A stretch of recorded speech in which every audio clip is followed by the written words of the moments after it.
Hey everyone, welcome back. Here's how to fix Face ID or fingerprint not working in the Deutsche Bank app.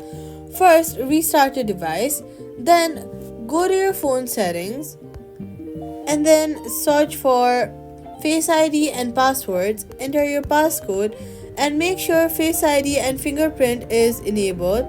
After that, open the Deutsche Bank app and then go to settings and enable biometric login again. Then head over to your app store, search for the Deutsche Bank app, and then update the app from the app store. Remove and add your fingerprint and ID again. Make sure your fingerprint and screen are clean.